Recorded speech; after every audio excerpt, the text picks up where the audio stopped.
नमस्कार दोस्तों, उम्मीद करता हूँ आप लोग स्वस्थ होंगे। जैसा कि आज बात करने वाले हैं श्रीलंका के बारे में।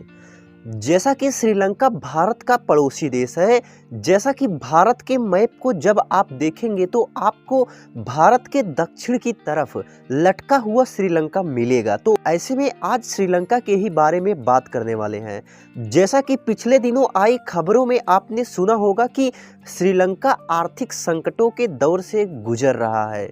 जैसा कि ऐसा नहीं है कि श्रीलंका ही गुजर रहा है, बल्कि एक ऐसा समय था जब भारत भी इसी प्रकार के आर्थिक संकट से गुजर रहा था। बात है 1990 की। जैसा कि उस समय भारत के वर्तमान वित्त मंत्री डॉक्टर मनमोहन सिंह थे। जैसा कि कहा जाता है कि उस समय भारत भी बहुत ज़्यादा आर्थिक संकट से गुजर रहा था। यहाँ तक कि भारत के पास भारत को चलाने के लिए कुछ ही दिनों का पैसा बचा था।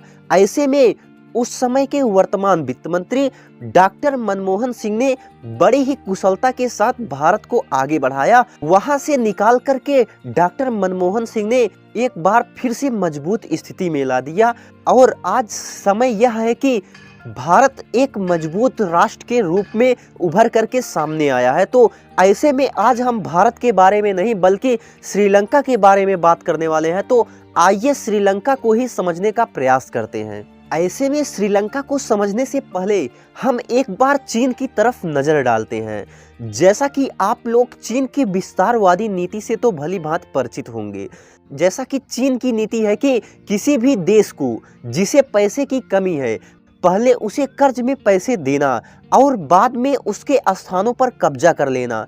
जैसा कि आपने चीन की इस नीति को कई बार देखा होगा। जैसा कि चीन ने पाकिस्तान में भी ऐसे किया और श्रीलंका में भी ऐसे ही किया है। यदि चीन श्रीलंका के ऊपर कब्जा कर लेता है तो ऐसी स्थिति में भारत के लिए यह नकारात्मक होगा।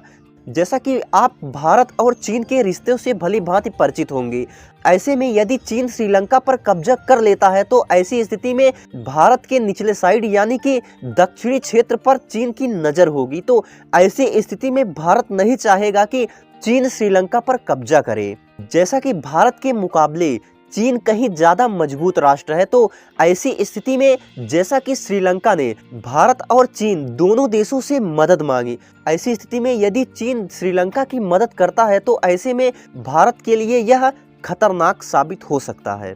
जैसा कि भारत और चीन के बीच उत्तर पूर्व में पहले से ही सीमा को लेकर के पहले से ही विवाद हो रहा था, तो ऐसे में भारत नहीं चाहेगा कि चीन भारत पर नज़र रखे और उसका नज़र रखना आसान हो जाए। तो ऐसी स्थिति में भारत श्रीलंका को मदद अवश्य करेगा।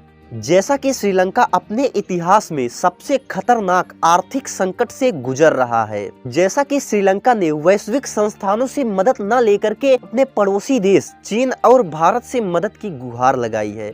जैसा कि पिछले कुछ महीनों में श्रीलंका में महंगाई बढ़ी है, ऐसे में वहां की वर्तमान सरकार महंगाई पर रोक लगाने में असमर्थ दिख रही है।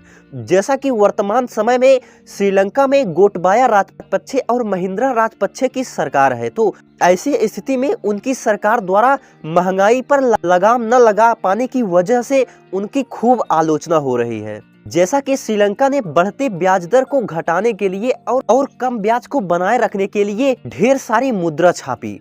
यह सब तब हो रहा था जब श्रीलंका में विदेशी मुद्रा के तेजी से घटने की खबर आ रही थी। जैसा कि यहाँ आपको यह भी बताते चले कि अर्थशास्त्र कहता है कि कोई भी देश हो, वहाँ की गरीबी और महंगाई को नोट छाप करके कम नहीं किया जा सकता है।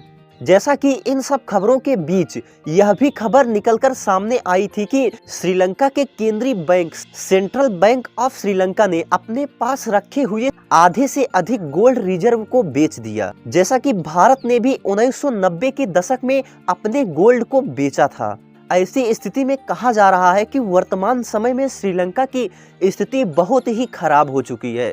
जैसा कि श्रीलंका भारत का पड़ोसी देश है, तो ऐसे में पड़ोसी देश होने की वजह से इसका प्रभाव भारत पर भी देखा जा सकता है। जैसा कि ऐसी स्थिति में अब जब श्रीलंका एक बहुत बड़े आर्थिक संकट से गुजर रहा है तो ऐसे में उसके लिए इस आर्थिक संकट से निकलना एक बहुत ही बड़ी चुनौती है। तो ऐसे में देखना यह दिलचस्प होगा कि आखिर श्रीलंका की सरकार क्या कदम उठाती है और क्या भारत श्रीलंका की मदद करता है या नहीं करता है। तो ऐसे में आप लोगों को यह टॉपिक कैसा लगा हमें अवश्य बताएं। मिलते हैं अगले वीडियो में ऐसे ही बेहतरीन टॉपिकों के साथ, तब तक के लिए धन्यवाद।